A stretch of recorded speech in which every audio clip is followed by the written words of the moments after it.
Hey there, Branden Harvey here. I want to stop for a second before we start the show to say that I have really, really exciting news.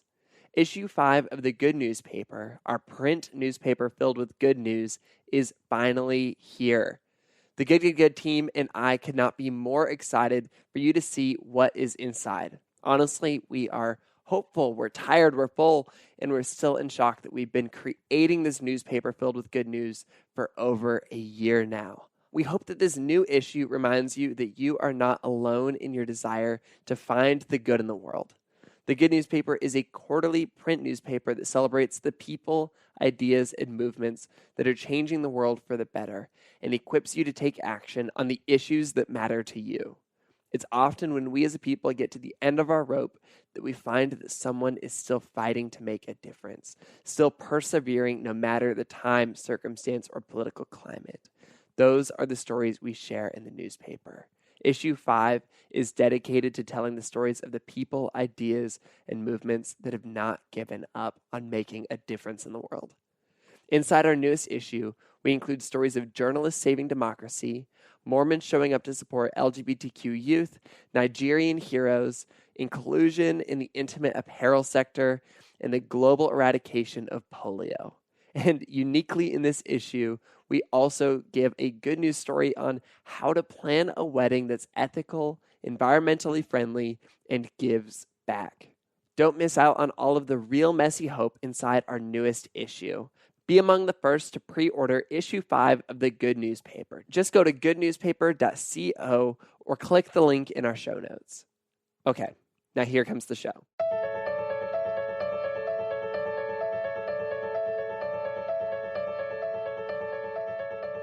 Most notably recognized as one of the most beloved figures from The Bachelor, season 20 for anybody keeping track, Ben Higgins is someone who is currently leveraging his platform of fame for good. The kind of good that has sparked real, meaningful, sustainable, and hopeful change in the world. And before we get too deep into this, I do have to confess, I got to be honest, that when I started this podcast 3 years ago, I never expected that I would have a pop icon, a public figure like Ben on this podcast. For example, I just Googled his name really quick to check something before recording this, and there were like 10 articles written about him in the last few days from places like People, Us Weekly, Hollywood Life. Oh my gosh, it's crazy. This is not kind of my normal shtick on the podcast, especially because I don't watch The Bachelor. I don't watch The Bachelorette. Okay, sometimes with my wife. But anyway, I can honestly say that this is one of my favorite conversations yet because it surprised me and challenged me in ways that I did not expect it to. Here's how this podcast episode came to be. So Ben and I both found ourselves at the same conference in the same city, Plywood Presents, in Atlanta, Georgia, just a few weeks ago, and I was absolutely floored by Ben's story and how it's currently unfolding. Ben has spent years of his life living into the question of how he could use his fame and unique platform for something bigger than himself. And nothing could have adequately prepared him for how appearing on one of the highest grossing television shows would ultimately pave the way for him to accomplish his humanitarian dreams with an organization called Humanity and Hope United and his new company, Generous. Both of these exciting initiatives you're going to hear about more in our conversation today. And we also talked a lot about travel, the nuanced burden of fame, dating, the Enneagram, our deepest fears. This one's a good one. Wild stories about Peruvian rescue zoos and getting angry about the things that matter. And also, of course, so much more. I am Branden Harvey, and this is Sounds Good. This is the weekly podcast where we have conversations with inspiring people who are rejecting cynicism and using their lives to make an impact. Sounds Good is not your typical 3 Steps to Success podcast. We don't host this podcast for the sake of leaving you with bullet points on self-improvement. We deeply believe that our lives are more complex than that. So we show up here on Sounds Good to ask big questions, dive into nuance, and learn from each other's stories. I'm so excited about this conversation with Ben. I had a blast, and I hope that it leaves you feeling less overwhelmed and more hopeful about humanity after listening. All right, here's the show.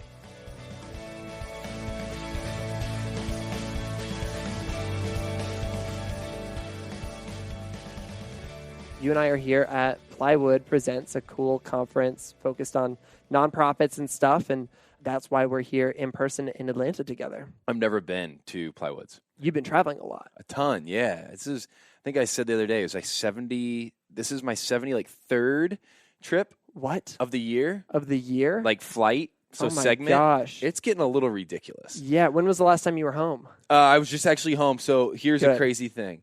And please, nobody out there feel bad for me. Don't feel bad. Life's really good. But I was just home for 8 days straight, and it was the longest I have been home consecutively in Denver in 2 years. Wow. It's crazy. And when you're traveling, what's most of the stuff you're doing traveling? Well, it's changed, right? So initially, as of a couple years ago, it was kind of relationship based and press and media, and Lauren and I were out in LA a bunch, kind of promoting whatever projects we had going on. So we spent a lot of time in LA. Well, then it went into my job in software. So I worked for a software company for 5 years. Oh, got it. In and out of all this craziness. I kept my job, and so I'd come back and try to, work. But my job. Were you working still like full time, or did you scale back a little bit? I would say I definitely scaled back a bit, but I was full time, and Wow. I was managing accounts for this software company. So I'd be traveling when I could to their locations, and so I made it all work by just traveling every week that I didn't have something else going on.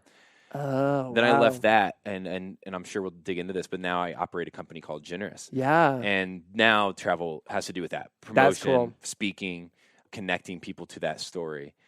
So kind of, it's definitely taken its cycles and different rides, and it's now kind of spitting out in this place. But I hope 5 years from now, I'm still saying that Generous is the reason I'm traveling, and I've gotten a better hold of that. That's great. It's a little sporadic right now. Yeah.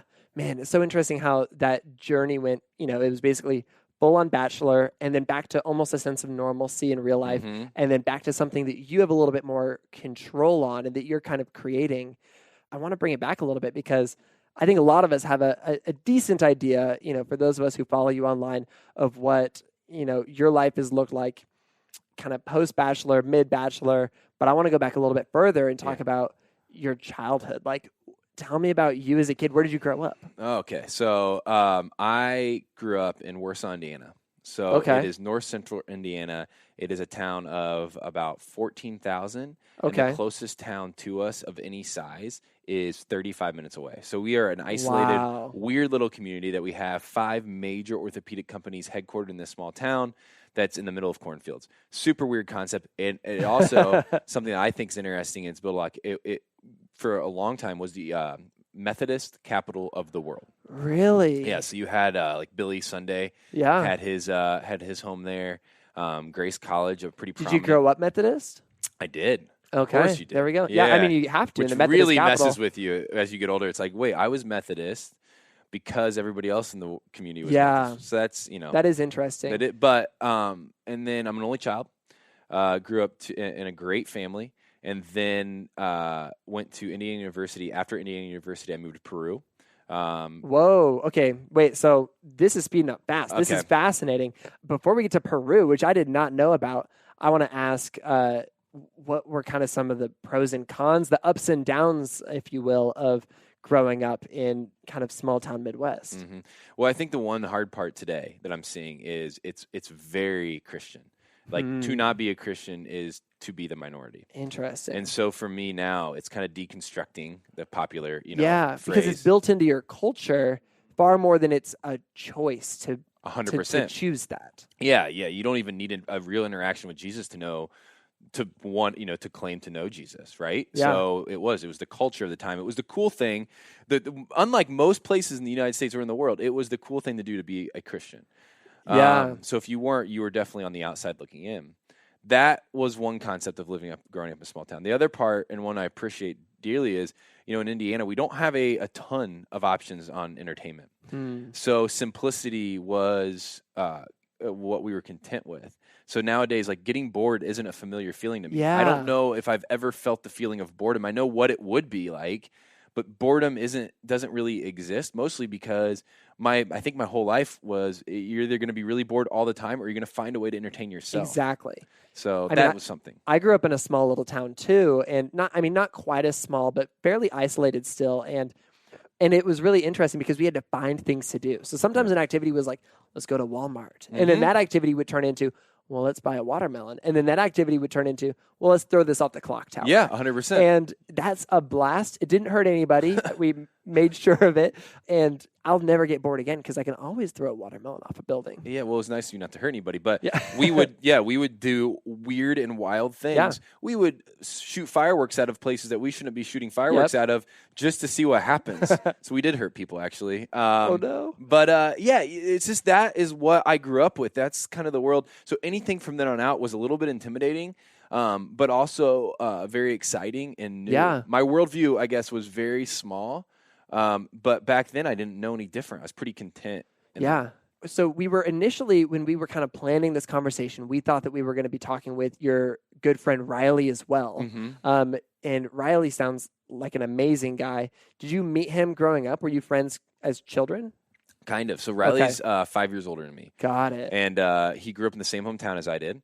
But, I mean, as Riley was sitting here, he'd tell you he was a wild child, and that isn't explaining it completely even correct. Like, he was off his rocker into the worst possible things, doing the worst possible things for many years of his life. And so we were familiar with each other, but we weren't friends until college and when I met him again. And then after college, Riley's life has completely taken now it's been how many years? 7 years for him out of college, and it's taken a complete turn. That's fascinating. For the better. Oh, he's an incredible guy. So we knew each other. I knew of him, but the guy I'm friends with now was not the person I knew back then. Yeah. Who were the people who were influencing your life growing up then? Definitely my parents. Okay. Good relationship? Great relationship. That's cool. As an only child, we spent a ton of time That's together good. as, even friends, and we would do everything together. And so they had a huge impact. But the one thing they did best for me being an only child was they forced me to interact socially with a bunch of people through sports, through having friends over to the house, and they even went as far as purchasing a house on the lake so I could have friends come hang on the lake.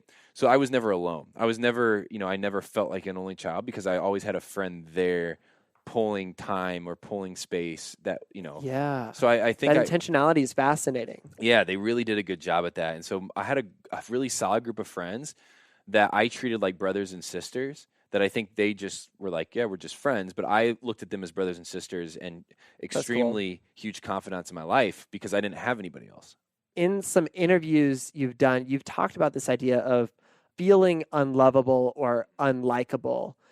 Do you feel like you can trace that back to a moment in your childhood? Do you have any idea where that comes? Because it sounds to me like that is contrary to the relationships that your parents were so intentional about building around you. Definitely, yeah. I mean, I want to trace it back to moments or to a moment. And I think a better way, when I get to elaborate on a little bit to explain it, would be I have this weird concept that I've always felt where I'm the kid. If there's a good picture of this in in a couple books, but I'm the kid on the outside of the window looking in at the party, knowing I wasn't invited and not knowing why I wasn't invited. And so it's more of that feeling of like, why am I not accepted? Why am I not involved? Like, what do I have to do to prove to you to like me or not? Yeah. And I think I remember my first time feeling it was I was in my library in elementary school. I was in second grade, and it was reading time, partner reading time. And everybody was called to get a partner by choice and go off and read. And I remember at that moment, nobody chose me. And I had great friends in my class. And I remember sitting in the corner, not knowing what to do, like being paralyzed and panicked, like I don't have a partner. I don't have a friend. I wasn't chosen. And I remember that feeling still to this day of that like immediate paralyzation and that like heartache on what if nobody actually likes me? And I think that same feeling is the one I feel very similar to in moments today, especially when I'm not operating at my best. Yeah. It is interesting how when you're in a place where you feel a little bit less healthy or a little bit more stressed and overwhelmed, you kind of revert to those childhood insecurities. Do you know, by any chance, what your Enneagram number is? Do you know about the Enneagram? Yeah, I think I'm a 4. A 4. Okay, cool. Yeah, I'm a 4. That's the individualist? Yes. Cool. Yeah, so is that the one, like, super, like, I function best in super authentic situations. Yep. That's when I'm healthiest. Mm-hmm. And then I think it was funny because as I took the Enneagram test, it was that concept of when you're at your worst, you will feel like an outsider. Yeah. You will feel like nobody gets you. Yeah. Nobody understands you. And probably, and I don't know this for sure because I don't know if I've studied it enough, but when you're maybe at your most healthy, maybe all the other kids, they pick partners and you're independent and you almost get to own that. And you say, I'm unique, I'm special. All of a sudden you're actually, it's not that you're the outlier in a negative way, you're the outlier in a positive way. Yeah, you're right. And when you're at your worst, there's still that feeling of nobody gets it. And it's kind of the joke, and obviously my life has kind of played a big joke on me because the Truman Show freaks me out to a level that it's one of the wildest movies ever made. Wildest movies ever, and the idea that everybody's in on something that you're not actually haunts me a bit. And that happened to you for months of your life. So I said it's a funny joke. That's wild. Yeah. So then I do The Bachelor, and everybody's watching me. Yeah. And in on a joke that I didn't know about, right? Yeah. At some level. So I don't know if it's ironic. I don't know if, again, it's just more humorous to whoever's out there watching this story play out.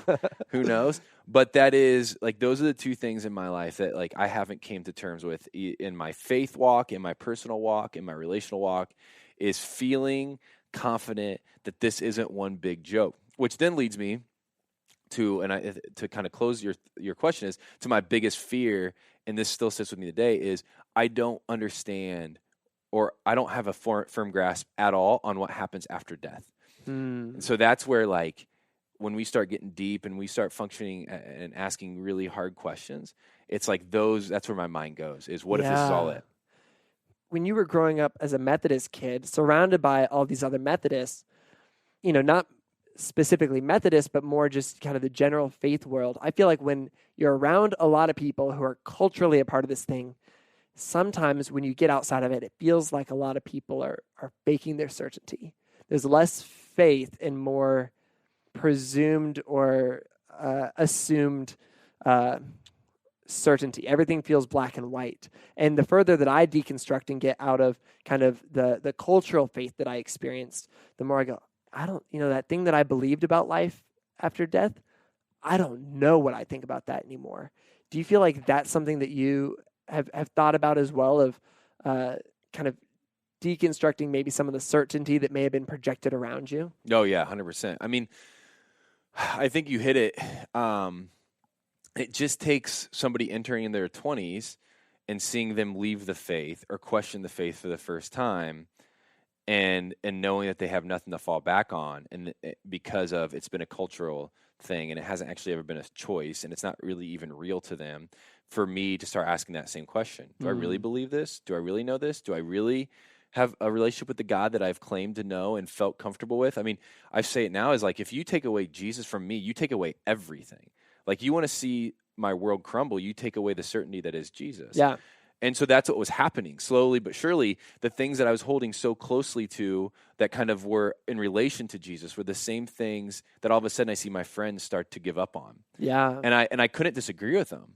There was things that they were saying was wait, you might be right. And if you pull that piece away, what piece is that taking away from my idea of Jesus? And where does that leave Jesus? Is Jesus just another abstract idea that isn't true either, that could be ripped from me? And I mean, I'm 29. This happened probably starting at 23, and it still exists at a very high level today.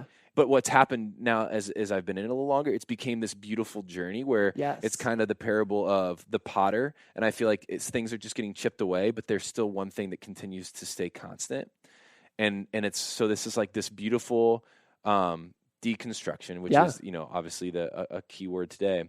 Of what a healthy thing to chip away at all these things that are not important and aren't real. For people who aren't people of faith, to always be inspecting the things that we believe and the things that we're curious about, and say, what if that isn't true? Let me just double check it, because if it isn't true, I don't need to hold on to it. It's baggage at that point. But how brutal of a process is it, especially for somebody who grows up in a town that anytime anything is questioned within the faith, there is a revolt, or that person is turned against, no matter what, right? So it is a scary time too, one that we don't handle well amongst people. And so today, I think with the exploits and the things that we're doing, or that I'm doing in my life, it's to try to help people have an escape, to be known, to be seen, and to be heard, and to try to work people through this process that I think all of us are going to start going through. Yeah. I think it is a part of the times is we're all going to start deconstructing. And instead of deconstructing to the point of giving up completely, what if Jesus actually is true? Like, what if that's true? What does that look like then when all the other stuff starts to go away? For me, that's the questions I have to ask myself today. Man, good questions. I like it. I want to hear about Peru. So how did you end up in Peru? It's a weird story. How old were you? 22. Okay, so this is post-college. Post-college, I was in a super serious relationship with a woman I loved dearly. And I thought, okay, so I'm an only child from Warsaw, Indiana, and I had this dream that I was going to go back to Warsaw, Indiana. I was going to get a great job, buy a house on the lake, and she was going to be absolutely thrilled about it. She had different ideas, and she told me that, like, I remember this moment where she kind of looked at me and said, "You've kind of lost your it factor." And I knew looking back, I did, right? What was your it factor? Mystery, passion, a reverence for life, and a motivation to actually pursue something. Got it. So you were kind of normalizing or flowing back to something that was natural and easy. Yeah. I was going to live right next to my parents. That was cool, right? And so to prove her wrong, well, she said that, and I still loved her. I was like, I'm going to move to Peru. You're going to graduate from college, and then I'll come back, and we'll see what happens. Well, why Peru? Machu Picchu. Of course. It was just, beautiful. I just wanted to hike it. Yep. And my buddy was going to go. So I get down to Peru, and I realized very quickly that I was going to get homesick and that I was going to miss her. And so I fought through it. I taught English. Do you speak Spanish? Not very well. Okay. No, not really at all. I can't even. No, don't. I visited Peru a year ago, and I had never tried to speak Spanish before. I screwed up royally. Yeah, pretty bad. I tried to say good job to my Uber driver because he found my spot. And I said, bien trabajo. And everybody in the car laughed. And they're like, that's not how this works. Yeah, that's nothing.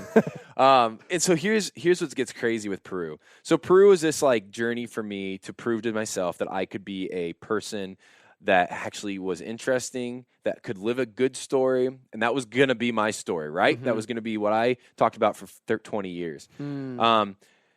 And so life had a funny way where all of a sudden my girlfriend and I, long story short, were struggling. She was going to break up with me. I wanted to get back home to see her. I didn't have money to get back home. I didn't want to ask my parents for money because I was proving to myself that I could do this. And so I went into my volunteer headquarters, the place that I went through, and I said, I need a job. Do you have a job? And they said, Ben, do you have any farming experience? I said, my grandpa has 3 horses and chickens. And they said, that's enough. And I'm not kidding you. I went, they drove me out to the university, dropped me off at a rescue zoo. And this zoo was a rescue zoo for giraffes, wolves, pumas, bear, condor, eagles, hawks, and monkeys. And they said, the lady here has been working here for 20 years without a break. She needs a month vacation. We need to give it to her. She's getting older. Can you take it over? Whoa. And so how much time did you have before she was going to leave on that month? A week. Oh. And so for a week, she trained me. And the crazy part about a Peruvian rescue zoo in Cusco was that there's no holding tanks to feed the animals.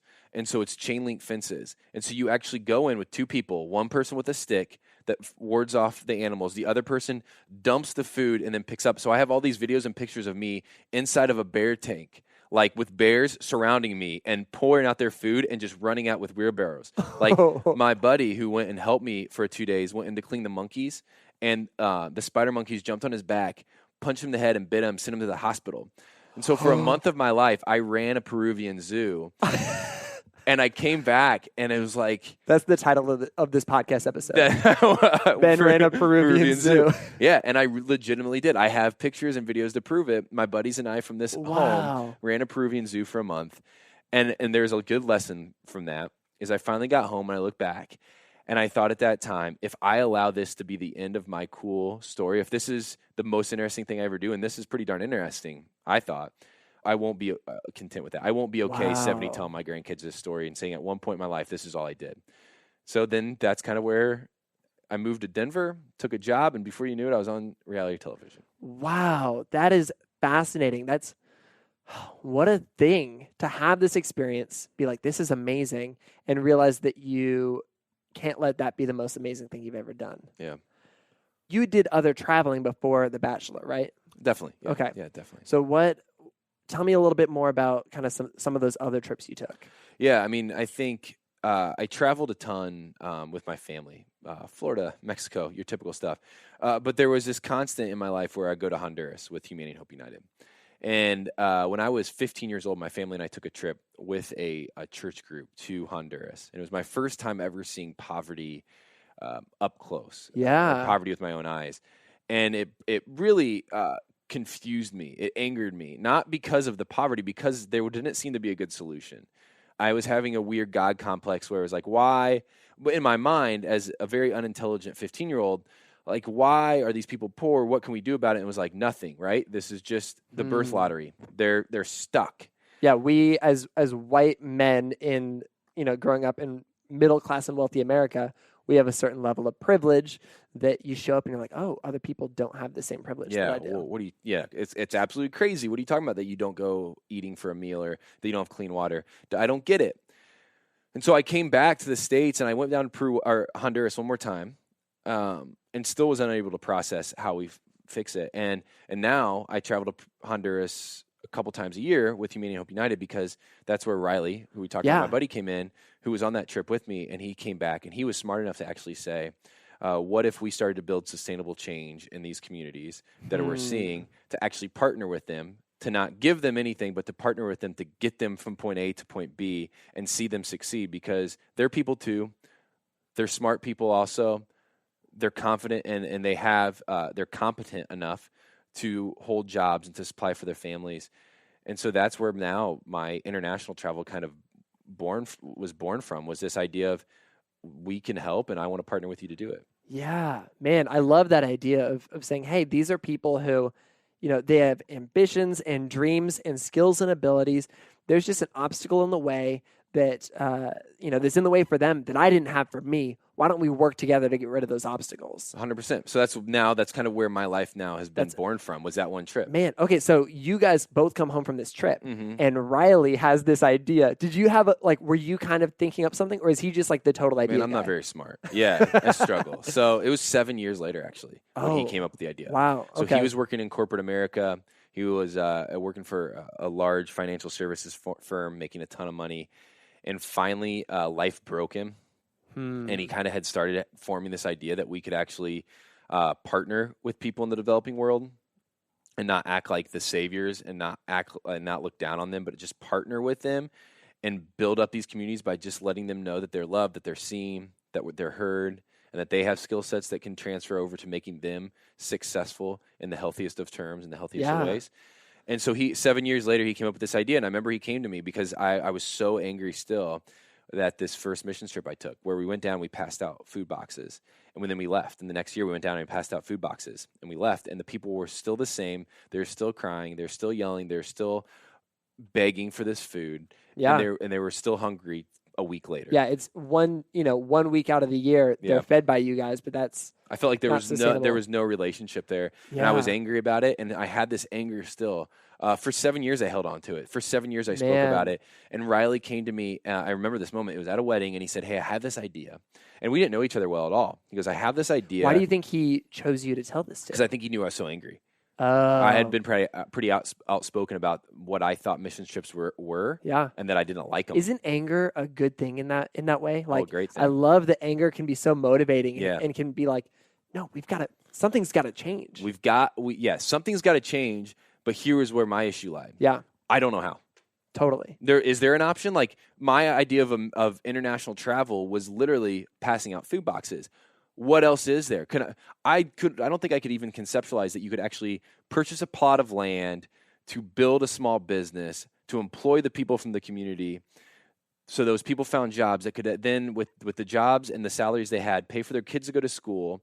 When their kids go to school, they can progress and go to college. If their kids can go to college from Honduras and make $20,000 a year even, that's hundreds of thousands of times more than their parents were making. It completely changed the trajectory of a community. Wow. I couldn't conceptualize that. Riley did, and Riley could, and he was the right person to do it. And so when he came to me and said, hey, I have this idea. What if, instead of going down to the developing world, and every time you do it, you feel guilty and sad and depressed because you feel like, oh, woe is me, and I have so much, and I need to give up everything now.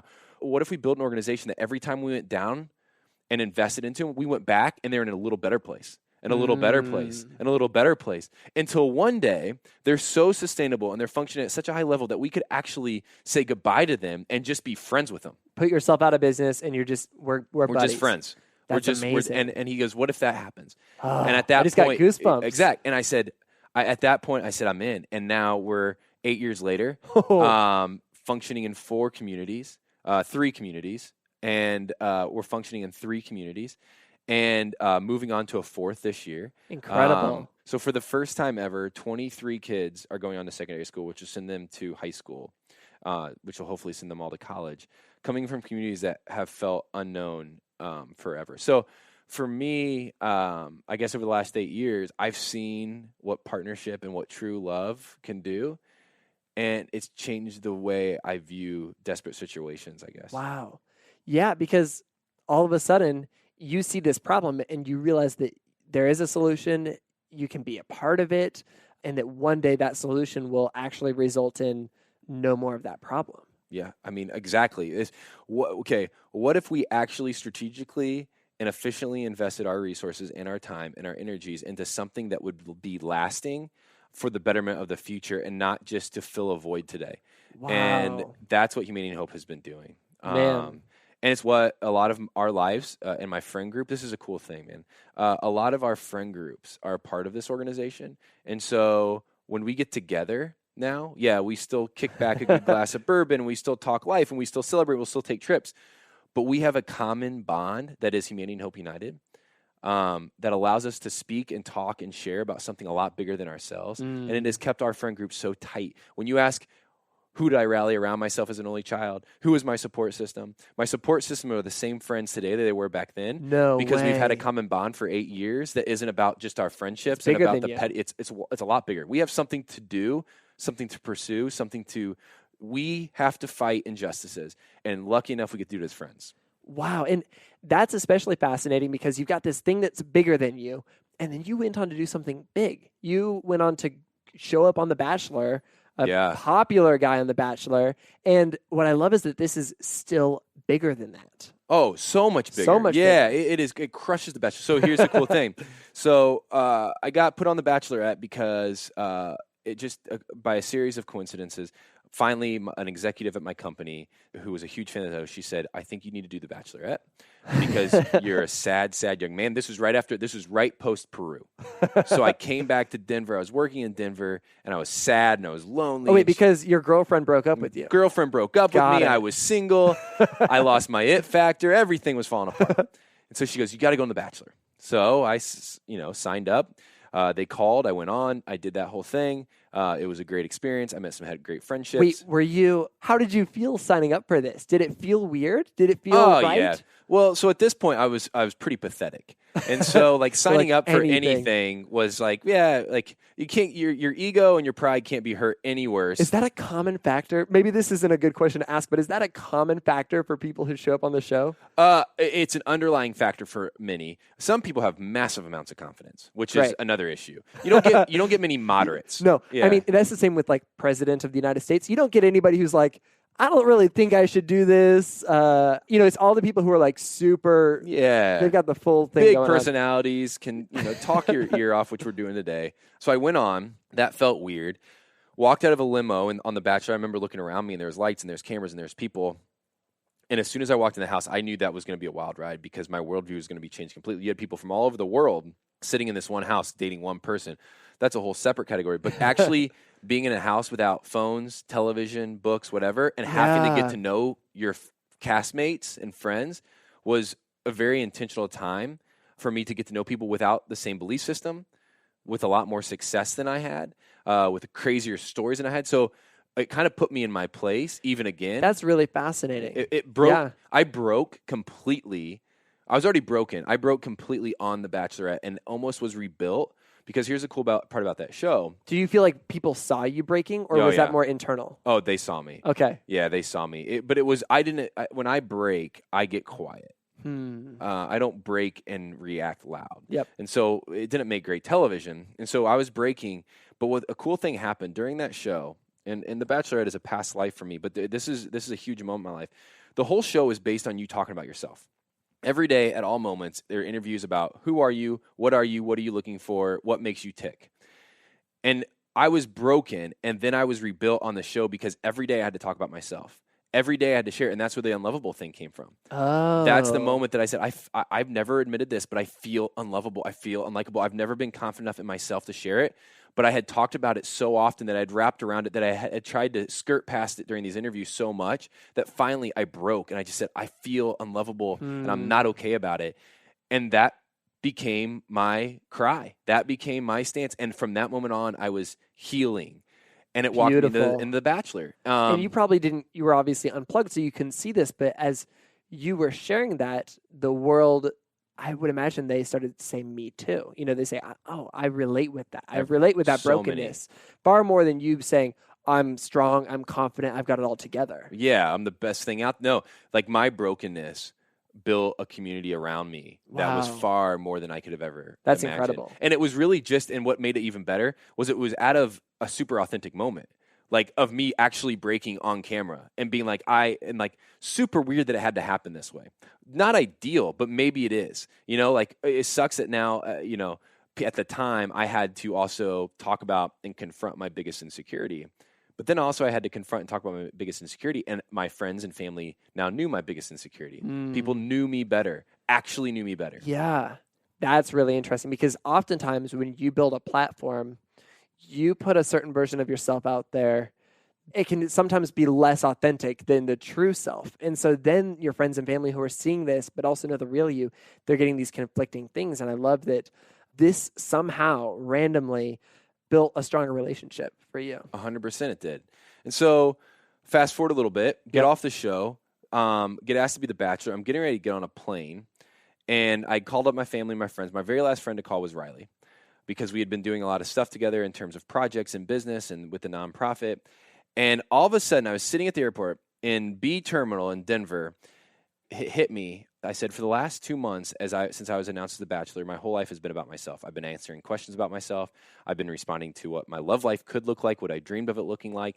There's a billboard in Times Square of myself. Everything right now is about me. And it felt really cool for a while. And I realized at that point, I no longer was feeling cool to me.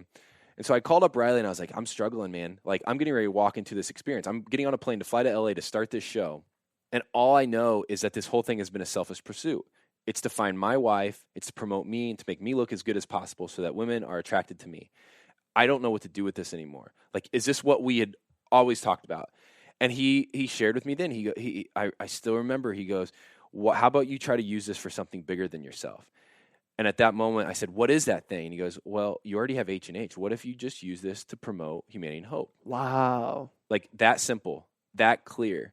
And I walked off that conversation with so much confidence, knowing this whole thing, yes, I hope to find my wife. I dream of finding my wife in this moment. But what if this whole thing is about something a lot bigger than that? And that ties back to what you were saying earlier, is all of a sudden this community became a lot bigger than the Bachelor or Bachelorette. That became a platform or something that was like just gifted to me from a wild ride of circumstances without ever intentionally pursuing being on the show. Yeah. That then was handed to me, that then I think the calling was, what are you going to do with it? And there was something already there in Humanity and Hope that made it really easy to say, what I'm going to do with this is promote this. And that's what we've been doing now. Wow. So when you were on The Bachelor and you kind of went in with this mentality of having this thing that's bigger, humanity and hope, did you get to talk about humanity and hope on the air during that season? I can't remember if it was actually ever aired. Yeah, because I'm sure that things get cut. And they've got to prioritize. But the one thing cool they let me do is I still have the same bracelet. So I have this hope bracelet that I wear all the time. I wear it on the show. And it's from a company called Mud Love out of... Oh, yeah, I know them. Yeah, Warsaw, Indiana. It's from my hometown. Oh, no way. Yeah. That's cool. And so they gave me this before the show to remind me of my favorite word and also my hometown. I wore it. And then after the show, it was kind of highlighted on the show a little bit. People would ask me. We sold hope bracelets to Humanity and Hope, and it was our first large give. That's cool. Towards our organization. I love that in your position, it seems like the obvious way to make this about this thing that's bigger than you is just to, talk about humanity and hope on the show, kind of give your, 10% of your time to this thing. And I love that what you ultimately got to do is you got to have every action, instead of just a few actions, have every action come back to this greater idea. You had to hold yourself with a level of integrity or, have this greater kind of idea in mind, so that you could leave the show and have something bigger than just, your 30 seconds on TV where you get to promote the thing. You then get to move all these people that have built a relationship with you through the television towards this thing that really matters to you. Yeah, I mean, just like my faith, it became Humanity and Hope, and the pursuit of highlighting the people that we are serving in Honduras became the ethos of it became my breath. It became, that's cool. And it really did. Every day it was like, why am I here? Okay, I'm here for something bigger. If that's a relationship, incredible. If that's the promotion of something that I believe is really good and doing good, even better. If this is about a bigger purpose that I don't even know yet, great. But I'm going to go into this day, into this date or whatever with the mindset of this is for something a lot bigger than even just this moment. And it helped me through. It got me through, and it led me now to where I sit today as, the CEO of Generous that was birthed from, the same concept. I love that so much. And I want to talk about Generous in a minute. I feel like I remember, wasn't there something that Chris Harrison on The Bachelor told you about platform and fame and how to use it? I'm trying to remember what that was. Yeah, so Chris is a great guy, and incredibly smart, been around for a while. And I got kicked off The Bachelorette, and I was in the lobby in Ireland, and I had a glass of whiskey. I'll never forget this. And he came down, he goes, so I just got kicked off the show that night. And you're bummed, I presume. Bummed. And he's like, man, this is kind of crazy, right? And he goes, do you have any idea what's next? And I was like, well, I'm going to go back to work at my software company, and I'll move back to Denver. He goes, yeah, that's great, but you understand this is going to affect your life a little bit. I'm like, I don't think it will. I'm sure there'll be some attention. And I really was oblivious to it. And he goes, man, this is really going to affect your life in whatever capacity. And at this point, I didn't know I was the next Bachelor. Do you think he knew at that point? Yeah, I think Okay. I think he had an idea. But he said this one little nugget that I'll keep with me forever. He goes, use this experience. And I think this transfers over to anything. Yeah. To enhance the life you've already been given and not change your life completely. And so enhance the life you've already been given and not change your life completely. Exactly. And Wow. so I had a life that I had built, that I had suffered through, that I had celebrated, that had family and friends and community and a good job at the time. And what I needed to do was find whatever way to continue to keep the things that are healthy, remove the things that aren't healthy in my life, so I can pursue the thing I've always been prepping for. Wow. So pursue the purpose I've always been preparing for along the way and not change everything, not come off the show and change and wipe out all my friendships, all my relationships, everything I had built to the point, and kind of start over as this new fame had suddenly soaked in on you. And I kept that as a filter on every decision I made. And it's funny because there were some really good decisions that I made after the show. And that wasn't because of me. Most of the time, because of me, they would have been selfish pursuits. But when I took a step back and I was able to process it through the filter and the lens of, is this enhancing? Is this changing? Then I could make the wise decision, even if it didn't feel right at the time. And I will tell you, I mean, there was definitely mistakes along the way, but that helped me make less mistakes, and it helped me still understand myself. Wow. Today. At least I think I understand myself. That reminds me a lot of this book. I think it's Simon Sinek. It's called Start With Why. And it's ultimately about this idea of, hey, no matter what you're doing, start with asking yourself why you're doing this. What's the greater story here? And I love that you came off this show, you had this struggle with fame, but because you were able to zoom out and ask yourself this question of, hey, is this in line with kind of this bigger picture? Yeah. Is this, improving my life that I have already, instead of, starting something new? That's what got you through.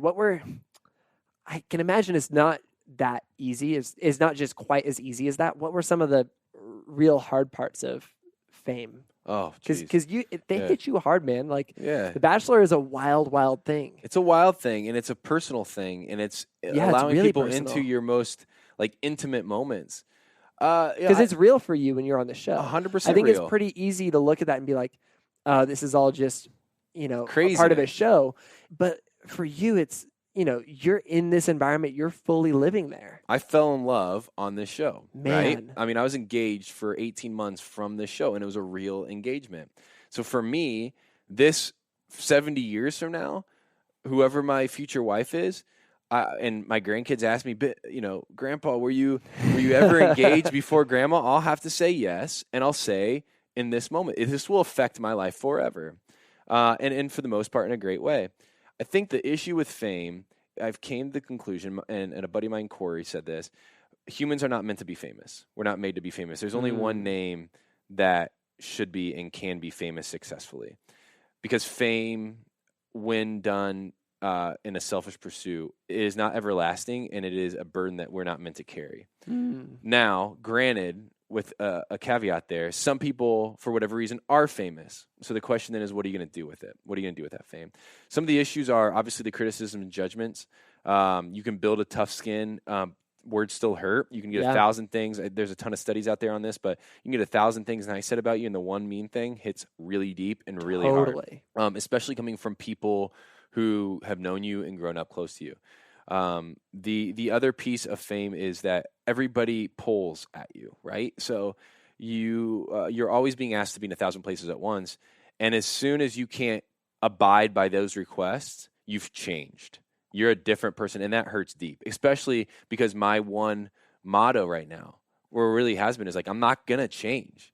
Like, I'm not going to change. I'm going to enhance. I'm not going to change. I'm going to stay true to who I was, because I know that if I do that, that my friends will hold me accountable, my family can hold me accountable and know me better. I want my friends and family to know me, and I don't want to change from that. And so when somebody says you've changed, or they're hurt by the fact that you don't have the time to give up for them, that stings deep. And I think that's tough. It makes you, one, feel like an object, and two, feel like you're failing a lot of people. How do you set your priorities then? How do you decide, this is what I say yes to, this is what I say no to? Good question. You can help me answer that maybe sometime. I'm getting better. It's taken a lot of pain and hurt, and a lot of awkward conversations, and a lot of confusing moments, and a lot of bad communication to get to a place. You got to fail a lot to get anywhere close to success. 100%, because some of the most fruitful times in my life have been ones that I wouldn't have expected them to be fruitful. Yeah. So what do you enter into and what do you not? How do you choose what to? And so I go back to my good friend and mentor, Andy Stanley. When I say good friend, I just listen to him a lot on podcasts and read his books. But he wrote a great book a few years ago called "What is the Wise Thing to Do?" And I think, outside of the lens of, does this going to enhance life or change life, I process things through the lens of, is this the wise thing to do? Is this the wise meeting to take? Is this the wise conversation to have? Is tonight the wise night to go out with friends, or is it tomorrow? And you try to process through that. And honestly, I bet I failed daily multiple times, even trying to do it with intention. Wow. So there isn't. I'm the same. Yeah. So I mean, I think it's kind of a funny phrase of falling upward. You just have to keep falling upward and falling forward, and tripping and falling again, and trying to hurt as little people as possible along the way, knowing that your intention is never to hurt anybody. But it's hard, and I don't have a good answer to it. From what I know of you, though, it also sounds like you've done a good job of prioritizing those core people in your life who have been around for a long time, and this greater mission that you have, humanity and hope. When are the times when you don't prioritize, like in a thoughtful, wise way, when you have these priorities in your life? Are there times where you go, oh, this is a moment where it's okay for me to not prioritize this? Does that make sense? Yeah. I mean, I think so. There are moments in my life nowadays that I think you have to be comfortable staying in your lane. I think that's how you answer that. So you have to kind of analyze life and look at it in a way and says, what are the lanes that are right now the most fruitful? What are bearing the most fruit for me and others? And then you pursue those lanes, you pursue those trees. Now, those trees could change over time, right? You go off in new directions and you see new avenues or whatever, but you have to look at what thing is providing the most fruit. I also think a practice in my life that's been big, and this is more of a tangible practice that I think has been a huge benefit to me, is as an only child, I'm very used to my time alone. I'm very comfortable in my time alone. I function best when I have some time alone. Not all of it, but some time alone. And so prioritizing for me hours to be alone. And I do it in a certain way. And so it has to be at night. I don't slow down great during the daylight. So in the evenings, I pour myself a glass of bourbon. I turn off all the lights. This gets a little weird. I turn off all the lights. I have a tobacco pipe. So I have an old man's tobacco pipe. I turn off all the lights. I light candles, and I play typically indie folk music, Amos Lee, Penny and Sparrow, those kind of guys. And I just let my mind go. I just let my mind go, and I consciously, it's a practice. And that's a little scary sometimes. Oh, Sometimes I'm yeah. like, I don't want to let my mind go. I'm going to stay busy. I don't want to process anything. Yeah, you're always processing. I think we forget how often we're intentionally processing things.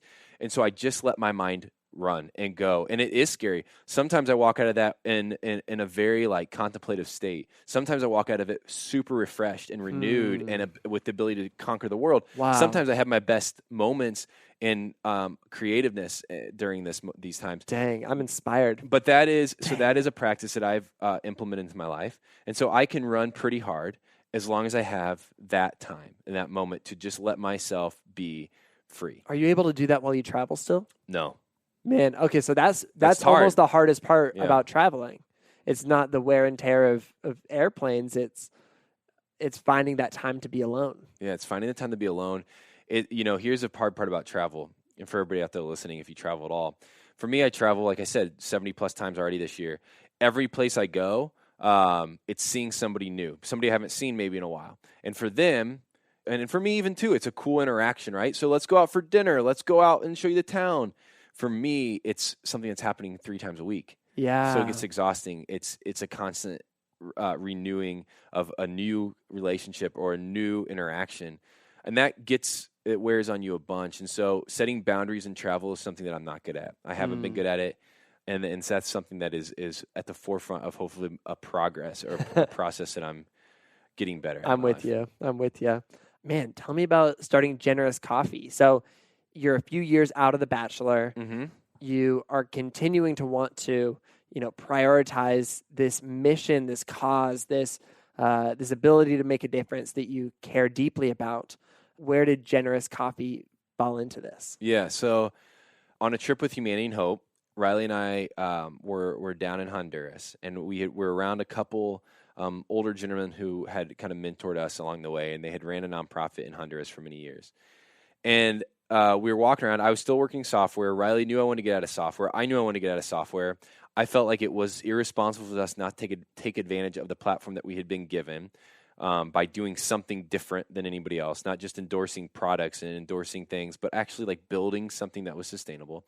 So we already had that in our minds. And one night at dinner, one of the older gentlemen looked at us and said, "Hey, what you're doing with Humanity and Hope is actually working."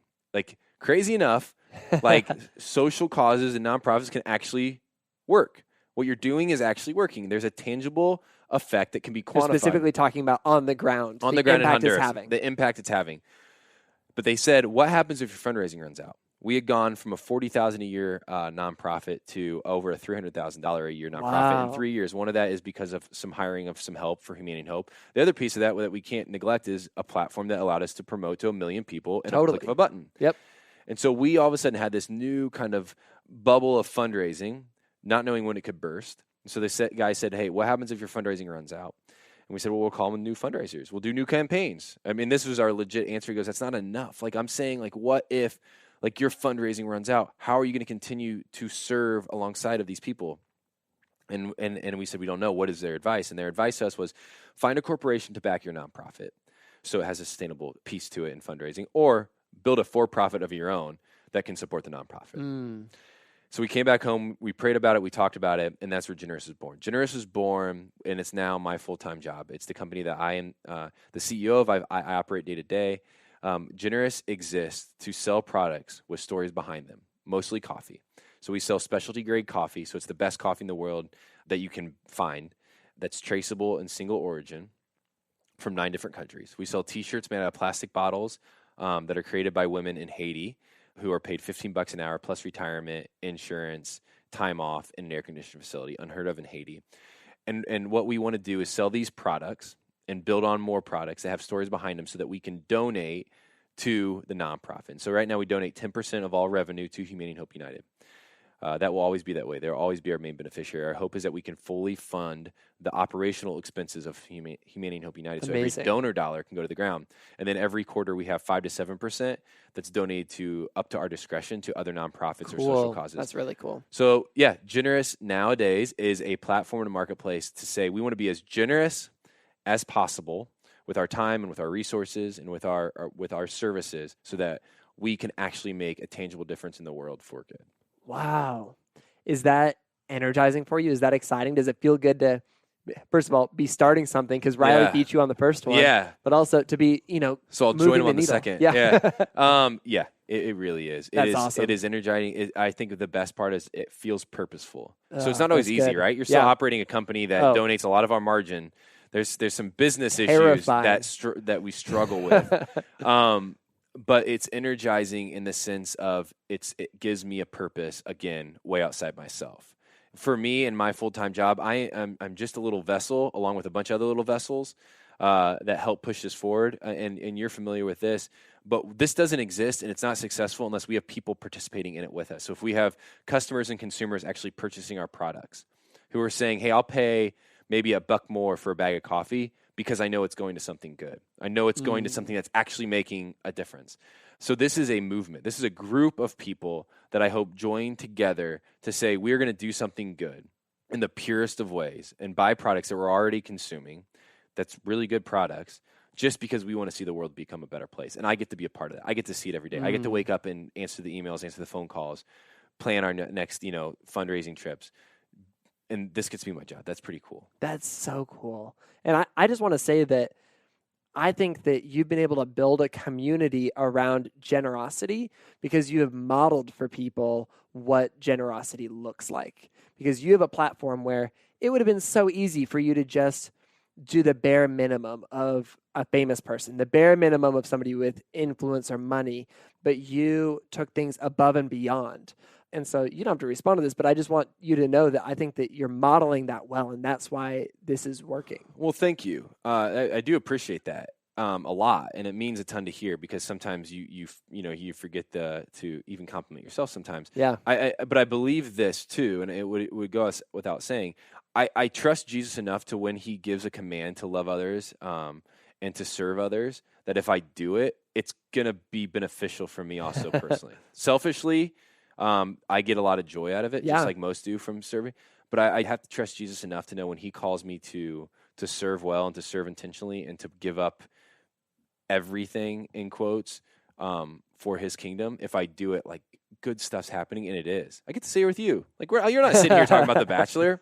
Like, there's no shot if I'm the Bachelor that I'm at Plywood's, first off, that I'm sitting down with you talking about life, talking about this kind of stuff.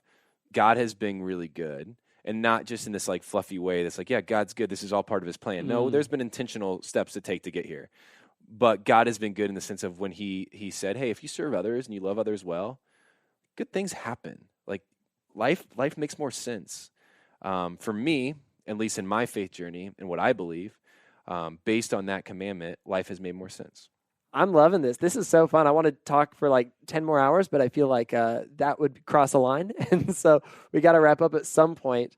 And so maybe I want to just ask this for people who they want to lean into generosity. They want their lives to feel like, whatever it is, whatever their platform is, they're making a difference. But maybe they weren't on The Bachelor. Maybe, I mean, if anybody was on The Bachelor and you're listening to this and enjoying this conversation, you should reach out. Yeah. But for people who weren't on The Bachelor and who maybe don't feel like they have the same access to resources, fans, audiences, etc., what kind of advice would you give them on leaning into generosity in their own lives? Well, I mean, first off, we got to start by saying it does feel daunting, I'm sure, for anybody out there.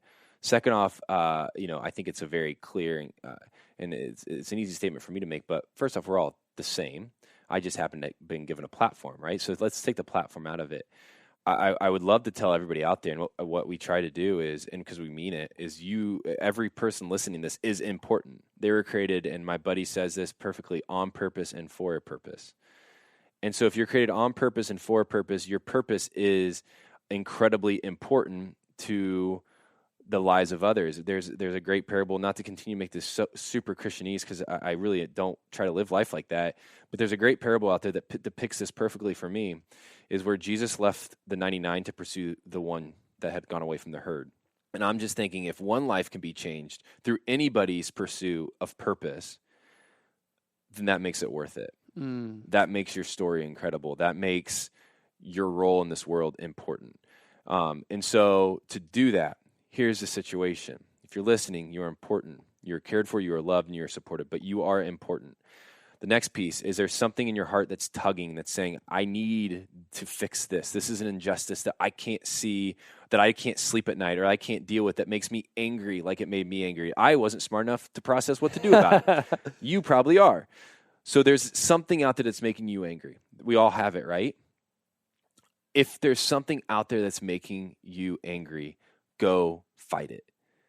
Go fight that injustice in the most loving, the most healthy, and the most service-filled way. Go fight that injustice. Lay your own insecurities down. Lay your own ego down. Lay your own priorities down at the feet of this injustice, so that you can be a part of fixing the problem. And when you do that, first off, we need you. We all need you. Second off, when you do that, I will promise you life makes more sense. It has more meaning. And it opens yourself up to a world that a lot of us never knew existed if we didn't do it that way.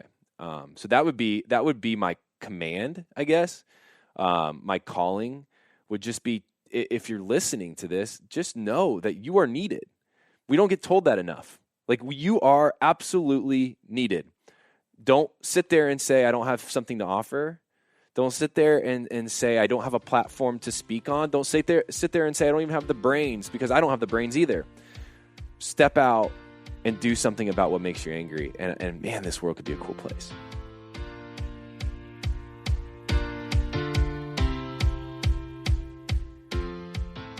Man, Ben is such a fun guy to talk to. I loved this conversation. I'm especially so inspired by Ben's passion to do something about the things that make him angry. And I want to lean into this so much more with my own life and pay attention to the things that make me want to get off of the bleachers and give myself over to a cause bigger than myself. I think we all have the opportunity to lean into that. I love how many times Ben reiterates this idea that you are needed. What if we actually believed that? I wholeheartedly believe that not only does Ben do a fantastic job of empowering others to become more generous with their time, resources, and skills, but he also models this really well in his own life. He is walking the walk, and he's not just talking. I love that and deeply respect him for it. If you're not already following Ben on social media, of course, you can find him on Instagram and Twitter and follow along with his life and the incredible work that he's up to. And like we mentioned in our conversation, Ben is actively working as the CEO of Generous, a company that sells purposeful products and then donates 100% of the profits back to nonprofits like Humanity and Hope United that are creating sustainable change. The work is so important, and they sell some really great coffee. I actually don't drink coffee, but my wife and my team at Good have informed me that they really, really like it. So visit generousmovement.com. You can find out more, subscribe, shop, and hopefully participate in the work that they're doing. You can also find out more about Humanity and Hope United's mission, history, current projects at humanityandhope.org. If you're new to Sounds Good, we would love for you to stick around. You'd also love my conversation with Britt Nilsson from season 19 of The Bachelor. It was actually one of our very first episodes, and it was so fascinating. And outside of Bachelor world, I would also highly recommend our episode with Dr. Tararai Trent. She's an incredibly inspiring woman from Zimbabwe, and she was named Oprah's favorite guest of all time. I'm not kidding. She is incredible. You can find both of these episodes and more than 100 other episodes by searching for Sounds Good wherever you listen to podcasts. Make sure that you hit subscribe to keep on getting more inspiring episodes with incredible people delivered to your phone while you sleep. And for those of you who are regular listeners to the podcast, or if this one just hit you so well, please consider supporting the show by leaving us a review on Apple Podcasts. This podcast is created by me, Branden Harvey, as a part of Good, a community that believes in the power of celebrating good news and becoming good news. Chad Michael Snavely and the team at CM Studio edit and mix the show, and Christy Karenbrock offers production support. You can get lots of hopeful stories on social media by following us everywhere at GoodCo. If you follow Good on Instagram, you might just see a boomerang of Ben jumping into my arms. It is pure magic. Oh my gosh. Again, that's Good. In addition to telling hopeful stories here on Sounds Good and on social media, we also make a beautiful print newspaper called The Good Newspaper. It's filled entirely with good news, and it looks great on your coffee table. It comes with a poster to hang on your wall, and it's the perfect piece of inspiration. Our newest issue, issue 5, is officially available for pre-order. Check out the cover and get issue 5 at shop.goodgoodgood.co. And on that note, that is a wrap for this week's episode. Go out and remember that you are needed. Pay attention to the things that make you angry and give yourself over to the fight against injustice for the betterment of the world. Sound good?